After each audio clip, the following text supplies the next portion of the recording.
Everyone, this is professor MH और आज के इस वीडियो में वी विल डिस्कस अक्टूबर 2019 में question number 4A computation of custom duty and integrated tax 15 mark के लिए क्वेश्चन पूछा गया था कि आपको कस्टम ड्यूटी निकालनी है और इंटीग्रेटेड टैक्स निकालना है।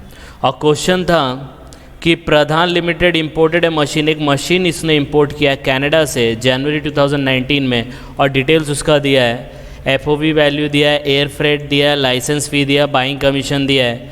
उसके बाद देखो कुछ रेट्स दिए हैं, बेसिक कस्टम ड्यूटी का रेट दिया है और सीबीईसी और इंटरबैंक रेट दिए हैं $1 कैनेडियन का रुपीज़ में। फिर आपको इन्फॉर्मेशन दिया है कि आईजीएसटी जो लग रहा है अंदर कस्टम टैरिफ एक्ट 12% है। Insurance detail are not available. We are required to compute the total custom duty and integrated tax and wherever require SWS social welfare surcharge 10% आपको applicable है। Also calculate the value of imported goods। तो in short ये custom duty का पूरा एक full फ्लैच question है, इसलिए इसको 15 मार्क के लिए पूछा गया है। तो ये क्वेश्चन आपको तब तक नहीं समझ पाएगा जब तक इसका प्रोविज़न आपको नहीं समझेगा। तो सबसे पहले हम लोग इसका प्रोविज़न देख लेते हैं। प्रोविज़न से क्या होगा कि कोई सी भी टाइप का क्वेश्चन है, कैसे भी टाइप का क्वेश्चन है, उसका आप 95% 95 to 98% कवर कर पाओगे। तो let's start with the provision और उसके बाद सिर्फ हम लोग को ये अमाउंट डालना है, फटाफट हम लोग डाल देंगे, ठीक है। तो लेट्स स्टार्ट। तो स्टार्ट करने के लिए सबसे पहले हम लोग को फॉर्मेट ड्रॉ करना है। फॉर्मेट ड्रॉ करने के लिए आपको पता है कि क्या करना है, सबसे पहले आपको लिख लेना है,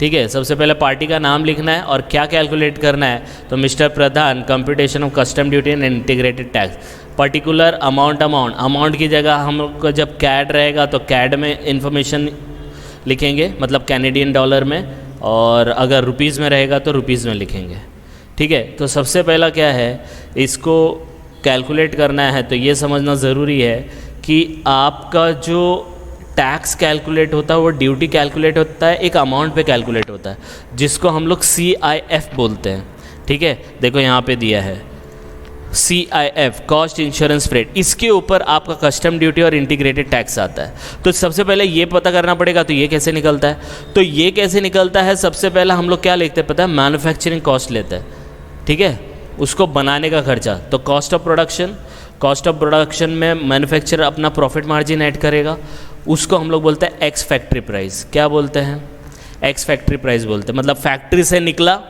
निकलने पे उसका खर्चा कितना था, तो उसका कॉस्ट ऑफ प्रोडक्शन का खर्चा और मैन्युफैक्चर का प्रॉफिट मार्जिन, उसको एक्स फैक्ट्री प्राइस बोलते हैं।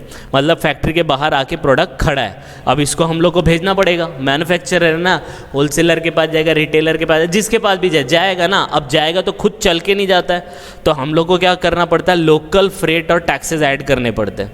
लोकल मतलब जो टैक्स है, लोकल फ्रेट है, लाना ले जाने का जो खर्चा है, उसको हम लोग ऐड करते हैं, तो हम लोग को मिलता है free along side ready for shipment. मतलब माल फैक्ट्री से निकला, उसके अंदर हम लोग ने लोकल चार्जेस ऐड किए, फ्रेट ऐड किए, टैक्स ऐड किए, तो जो माल का कॉस्टिंग आएगा, वो कॉस्टिंग का माल अब रेडी शिपमेंट के लिए रेडी है। मतलब अब इसको दुनिया के किसी भी कोने में भेज सकते हो, ठीक है। अब दुनिया के किसी भी कोने में भेजना है, अब भेजना है तो वहाँ पे पता है, जैसे आप डॉक पे जाते हैं, एयरपोर्ट पे जाते हो, जहाँ पे भी जाते हो, तो वहाँ के टैक्सेस लगेंगे, वहाँ के चार्जेस लगेंगे, जिसको हम लोग क्या बोलते हैं, लोडिंग चार्जेस और एक्सपोर्ट ड्यूटी और सेस।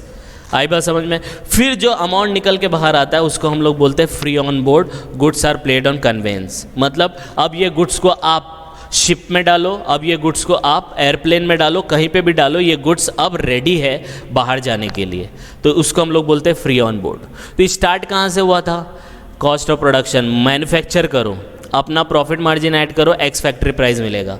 एक्स फैक्ट्री प्राइस मिला, फैक्ट्री में माल बन के तैयार है, अब इसको कहीं ना भेजना है, बाहर भेजना है ना, ये याद रखो ना, हम लोग कस्टम ड्यूटी कर रहे हैं, बाहर भेजना है, इंडिया के बाहर।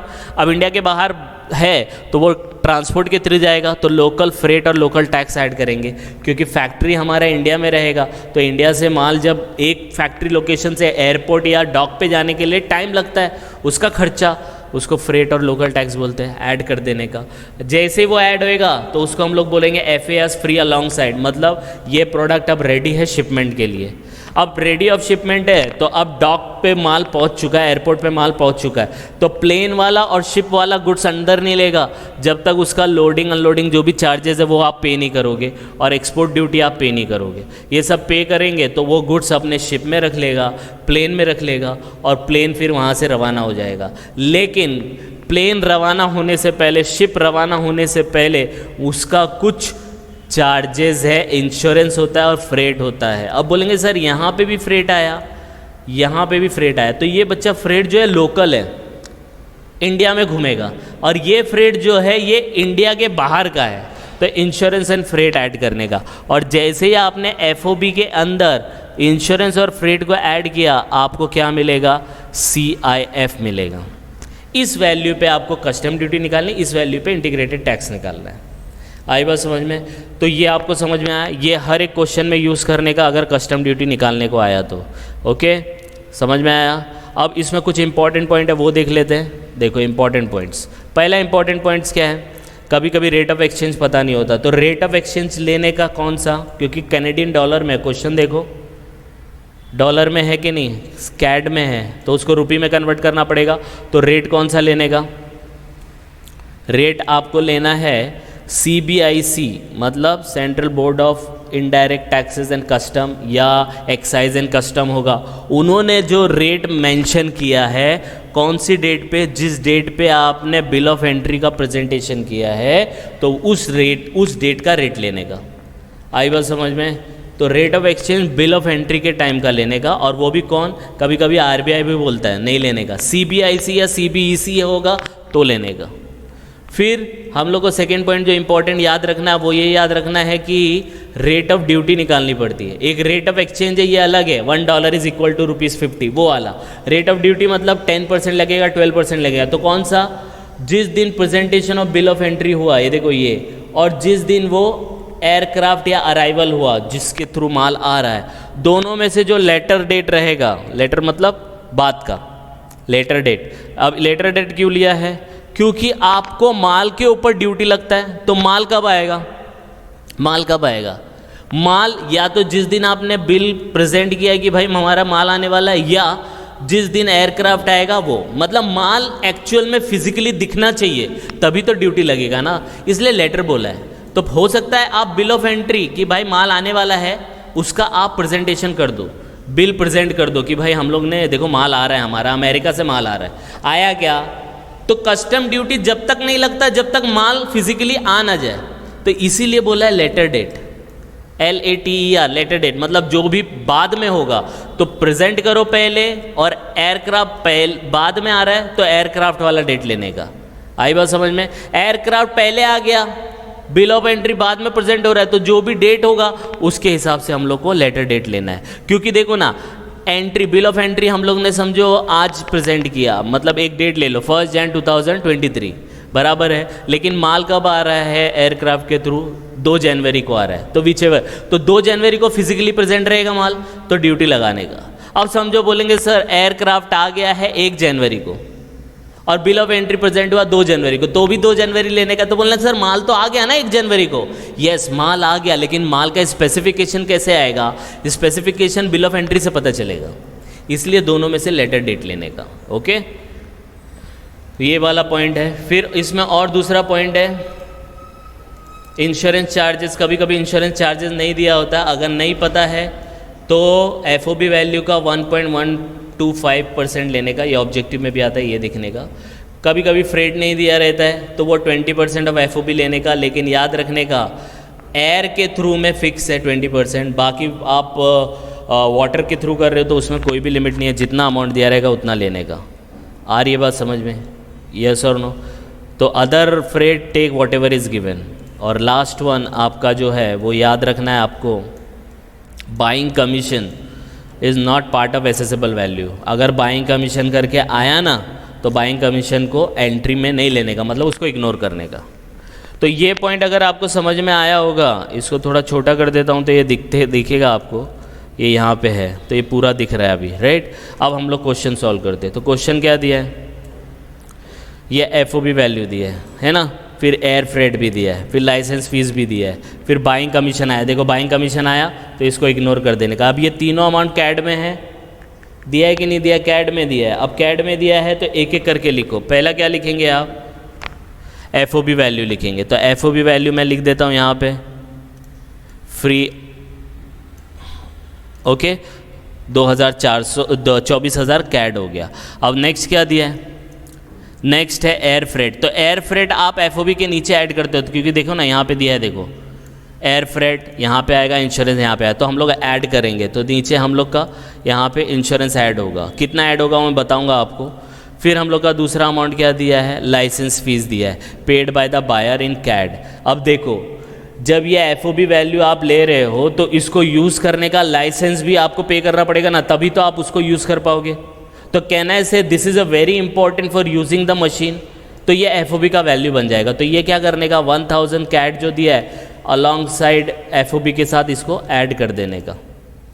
आई बस अब बोलेंगे सर इसके अंदर तो मेंशन नहीं किया। यस, मेंशन नहीं किया गया है, लेकिन ये फाइनल है, ये 100% है, लेकिन कभी कभी 1%, मैंने आपको तभी बोला ना 98% कवर हो जाएगा। तो ये जो है आप वो मशीन को जब तक यूज़ नहीं कर पाओगे जब तक आप वो लाइसेंस फी पे नहीं कर देते हो। तो कहना है इसे this is your our custom FOB, मतलब एक्चुअल में जो FOB है वो 25,000 KAD है, CAD है। आई बात समझ में? अब ये कस्टम ये हो गया, FOB आ गया। अब इसमें ऐड इंश्योरेंस और फ्रेट करने का। नेक्स्ट देखो इसके अंदर क्या है, ये तीनों हम लोग ने यूज़ कर लिया है। ये यूज़ हो गया, ये यूज़ हो गया, ये यूज़ हो गया, इसको लेना नहीं है। बाकी रेट दिया है तो अभी कुछ करना नहीं है। तो ये हम लोग दोनों यहाँ पे लिखेंगे ऐड फ्रेट और इंश्योरेंस। तो आपको मैंने फ्रेट और इंश्योरेंस के बारे में क्या बोला था? 1.125% ऑफ FOB, क्योंकि इंश्योरेंस देखो यहाँ पे बोला है insurance detail are not available. अब नॉट अवेलेबल है तो रेट याद रखना पड़ेगा कितना? 1.125% ऑफ FOB। तो FOB कितना है? 25,000, उसका 1.125 लेने का। देखो ये तो कुछ आंसर आएगा आपको कुछ इस तरीके से। आई बात समझ में? 281.25। सेम वेज में फ्रेट है, फ्रेट दिया है कि अपने पास? तो देखो फ्रेट दिया है, एयर फ्रेट दिया है, देखो 7,500 KAD दिया है। लेकिन आपको पता है ना FOB एयर फ्रेट जो है वो 20% से ज़्यादा को एक्सीड नहीं करना चाहिए। तो हम लोग 20% निकालेंगे FOB। तो 25,000 का 20% कितना आता है? 5,000। और एक्चुअल कितना है? 7,500। दोनों में से छोटा कौन सा है? 5। तो 5,000 KAD लेंगे।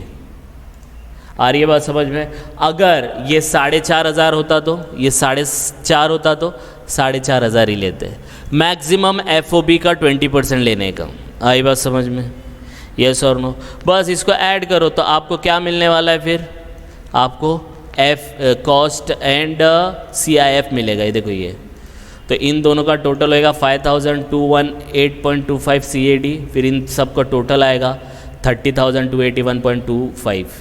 बस ये आ गया। इसके ऊपर कस्टम ड्यूटी लगने वाला है और इंटीग्रेटेड टैक्स लगने वाला है, लेकिन ये रुपीस में लगेगा। तो पहले इसको रुपी में कन्वर्ट करो। अब रुपी में कन्वर्ट करने के लिए अपने पास क्या है? एक्सचेंज रेट दिया होगा। देखो एक्सचेंज रेट देखो बहुत सारा है, 4 एक्सचेंज रेट है। तो सबसे पहला एक्सचेंज रेट जो CBIC या CBEC का होगा वो लेने का। तो ये दोनों नहीं आएगा, कट हो गया। अब इन दोनों में से कौन सा लेने का? तो अगर आपको मैंने यहाँ पे बताया rate of exchange notified by CBIC on the date of presentation of bill of entry. तो बिल ऑफ एंट्री का डेट क्या है? 15/1 है, उस पर रेट कितना चल रहा है? 54। तो यहाँ पे आप नीचे लिखेंगे रेट 54, इसको मल्टीप्लाई करेंगे, आपका आंसर आ जाएगा 16,35,188। जैसे ये आया amount, it is very important, ये जैसे ही अमाउंट आ जाता है इसके बाद का कैलकुलेशन बहुत सिंपल है। अब आपको कस्टम ड्यूटी ऐड करना है, सब ऐड करना है। तो कैसे ऐड करोगे? तो एक कस्टम ड्यूटी, देखो 2 कस्टम ड्यूटी दिया है। ओके, अब कस्टम ड्यूटी ऐड करेंगे तो कस्टम ड्यूटी में क्या होता है? दोनों डेट में से अभी एक्सप्लेन किया था, जो भी लेटर डेट है मतलब बाद की डेट है, तो 15 और 18 दोनों में से बाद में क्या 18 है। तो 18 को रेट क्या है? 14%। तो 14% BCD लगेगा। देखो ऐड, तो 14% ये, इसको अमाउंट को बाहर लिख देंगे। फिर आपको BCD के बाद सीक्वेंस याद रखना। BCD के बाद क्या होता है? सोशल वेलफेयर सरचार्ज होता है 10% जो दिया होता है। नहीं भी दिया है तो 10% याद रखने का हो। तो वो किसके ऊपर होता है? वो BCD पे होता है, याद रखना। किसके ऊपर आता है? BCD। तो BCD कितना आया? 2,28,926। तो उसका 10% लेने का। तो कितना आएगा? इतना। 22,893। अब क्या करने का, इन तीनों को ऐड करने का। आई बात समझ में, इन तीनों को क्या करने का, ऐड करने का। तो उसको हम लोग बोलेंगे वैल्यू ऑफ इंटीग्रेटेड टैक्स। तो वो कैसे आएगा, तो देखो ये अमाउंट देखो यहाँ पे, आई बात समझ में, 16,35,000 ये देखो तीनों अमाउंट है। इसको हाईलाइट कर देता हूँ तो आपको समझ में आएगा, ग्रीन। आई बात समझ में, तो ये हो गया। तो देखो BCD भी निकल गया, सोशल वेलफेयर। बस याद रखना ये जो सोशल वेलफेयर सरचार्ज होता है ये BCD का निकलता है।